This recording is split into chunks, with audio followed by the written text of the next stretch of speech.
Hello there! This is LEGO Dynasty, and today I'm bringing you guys my review of the LEGO Star Wars BD1 buildable character. It is set number 75335, comes with 1,062 pieces, is rated ages 14 and up. Now this set retails in the United States for $99.99 and in Canada for $129.99. Now of course this is our first set based off Star Wars Jedi Fallen Order, which is one of my favorite Star Wars video games ever made. And of course, BD1 will be featured in the upcoming Star Wars Jedi Survivor, which is the sequel to that game, which I believe launches in 2023 in around February.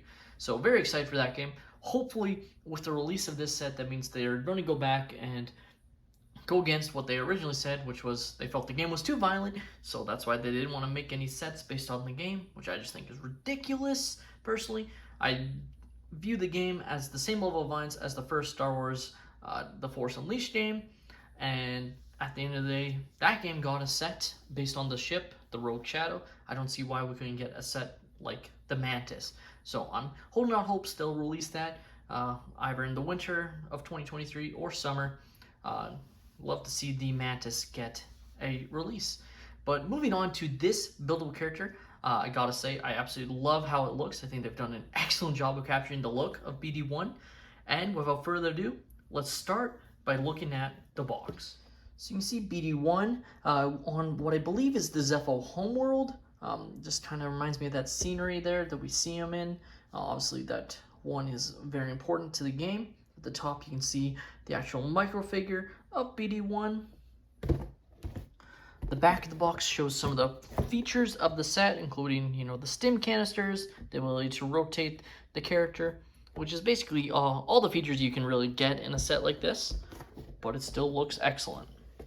Now, before I go to the minifigure of BD1, I figured I'd show off the extra pieces, and you can see you get quite a few smaller pieces, which makes sense for a set like this. Also get a brick separator.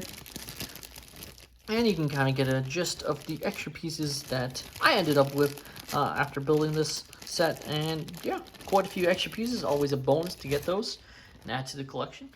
Taking a look at the stand of BD1, it of course is a sticker. Very unfortunate that they still aren't printing these. We saw they printed the one for the Ferrari. Would have been nice if they kept that trend going for these other plaques instead of printing. That's something I just hope becomes a factor in the future. Maybe not with these, but definitely with Ultimate Collector Series sets. Like, I consider this one an Ultimate Collector Series just because, you have this nice plaque. It's exactly the same.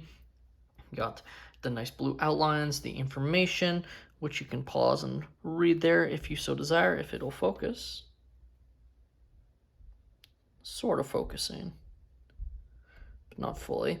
And then, of course, we do have our minifigure of BD1.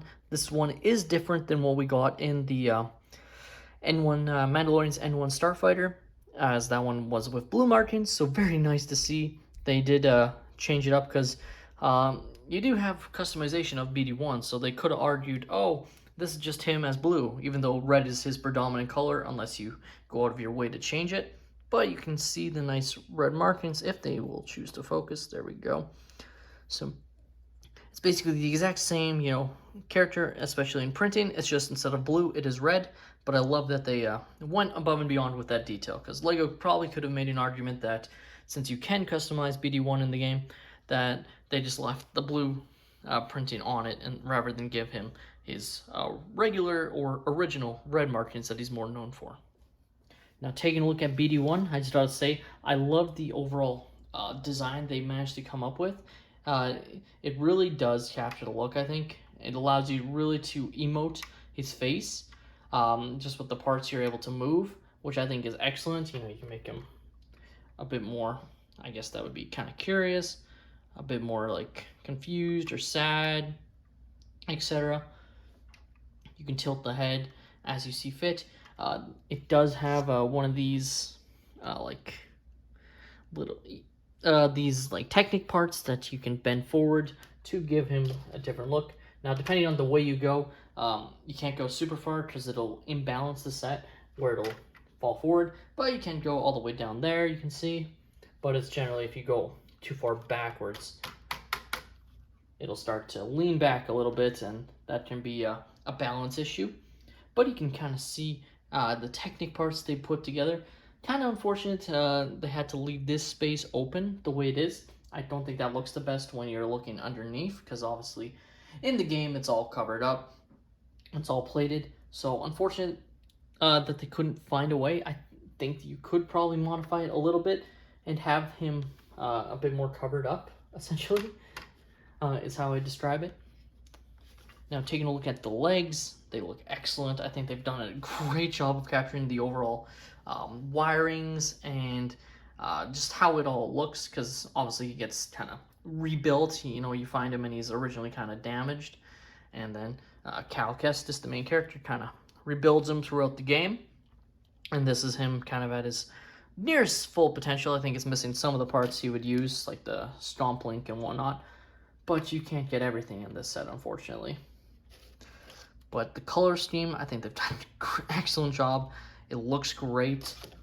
Just not to say, you can put it like that, so it looks directly at camera. Now, one of the main features is it does include the little health canisters that BD1 will shoot out to help Cal when fighting enemies. Typically, you'd use these against in the boss fights, though if you're playing on higher difficulties, maybe you have to use more of these. Now, the one issue I find is, as you can see, it can be difficult to get them out. I'll show where it is. It's in there. It's really kind of jammed in there. Kind of really have to move it to get it out. Finally managed to get it out. I actually had to break the part it's contained in to get it out, which is unfortunate. The other issue with this feature is it can just pop out like this, where it when you tilt the head sideways, it'll just slide out very easily. So that's not ideal. You'd prefer if it would be, I don't know, click mechanism. Basically, the two issues is it's hard to get the health canisters out, and it always opens but I think I got it now in a position where it'll come out a lot easier than how it was before. Now, overall, I gotta say I love this buildable character. It's not my favorite. My favorite, personally, that I own would have to be R2-D2. I just think that one turned out incredible. Personally, I do also have the BD1, the Grogu buildable characters, and I think this one is a close second, or a close third, I should say, behind Grogu. So in terms of the ones I own, it would be R2-D2, Grogu, and then BD1, and then BB-8. That's just my personal ones. Now, obviously, I know there's the Pord, there's a Dio, there's probably a few other buildable characters, Yoda, for instance. Those ones I do not own, so I'm not going to rate them since I don't have them and can't look at them personally in comparison. But I do love this one. I love that they did a Fallen Order set. I'm really hopeful that they'll do more Fallen Order, or at least Jedi Survivor sets, because I just think that would be awesome to see. Just showing the back, you can see some of the extra detail that it shows there. It looks great. Got the nice little back there.